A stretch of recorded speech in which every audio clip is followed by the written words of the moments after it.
اس کے بعد اللہ تبارک و تعالی نے ایک عجیب و غریب آیت نازل فرمائی ہے. آپ دیکھیں اور کتنی عجیب ہے. دیکھیں یا ایھا الذین آمنوا انما الخمر والمیسر والانصاب والازلام رجس من عمل الشیطان فاجتنبوه لعلکم تفلحون.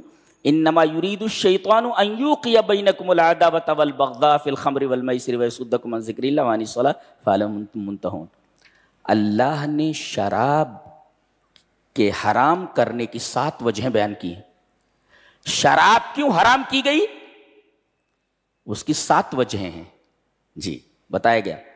پہلی وجہ تو یہ ہے کہ یہ انصاب اور ازلام کے ساتھ ذکر کیا گیا ہے. اس کو وہ جہاں تھان ہوتا ہے، جہاں غیر اللہ کے نام کوئی چیز ذبح کی جاتی ہے، اس کو انصاب بولتے ہیں.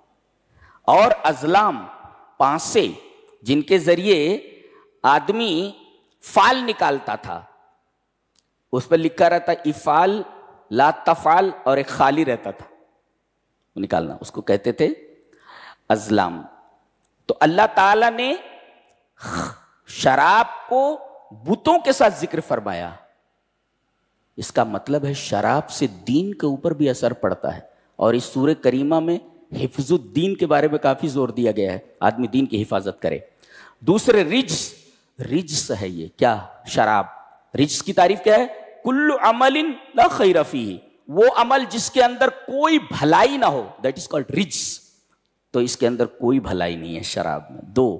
تیسرے من عمل الشیطان، یہ شیطان کا عمل ہے، یہ شیطانی عمل ہے. ظاہر ہے کہ آدمی کو شیطانی عمل سے دور رہنا چاہیے. 3.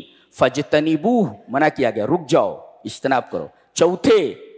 اگر نہیں رکو گے تو کامیاب نہیں ہوگے. دیکھیں اور 2 چیزیں آگے بتائی گئیں کہ اس سے آپس میں بغض و عداوت اور نفرت پیدا ہوتی ہے.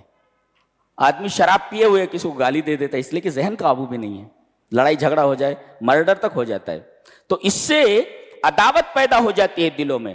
اور 7ویں چیز وَيَصُدَّكُمْ عَنْ ذِكْرِ اللَّهِ وَعَنِ الصَّلَاةِ، کہا گیا کہ جب تک آدمی نشے میں ہے تب تک وہ نماز کے لیے مسجد میں نہ آئے. اس کا مطلب جب دماغ قابو میں نہیں ہے تو اللہ کے ذکر سے غافل ہے، نماز سے غافل ہے. تو یہ 7 چیزیں ہیں کہ شراب کی وجہ سے یہ 7 چیزیں متاثر ہوتی ہیں. لہذا شراب کی تحریم کے اوپر، حرمت کے اوپر اللہ تبارک و تعالی نے یہ 7 اسباب بیان فرمائے.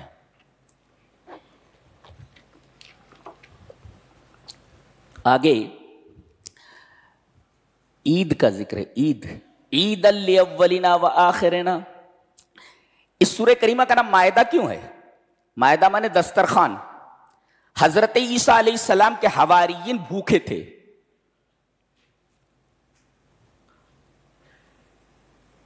انہوں نے حضرت عیسیٰ علیہ السلام سے آ کر کے کہا کہ آپ ہمارے لیے دعا کریں کہ اللہ آسمان سے ہمارے لیے دسترخوان نازل فرمائے، جی، تاکہ ہم اپنے پہلے والے لوگوں کے لیے اور بعد کے لوگوں کے لیے عید بنا لیں. اب حضرت عیسیٰ علیہ السلام نے دعا کی تھی، مائدہ اترا کہ نہیں اترا، اس سلسلے میں اختلاف ہے. بحث اس پر کرنی ہے کہ ہم عید کا دن بنا لیتے جس دن یہ مائدہ اترتا، یہ دسترخوان اترتا. اسلام میں صرف 2 ہی عیدیں ہیں، عید الفطر اور عید الاضحیٰ.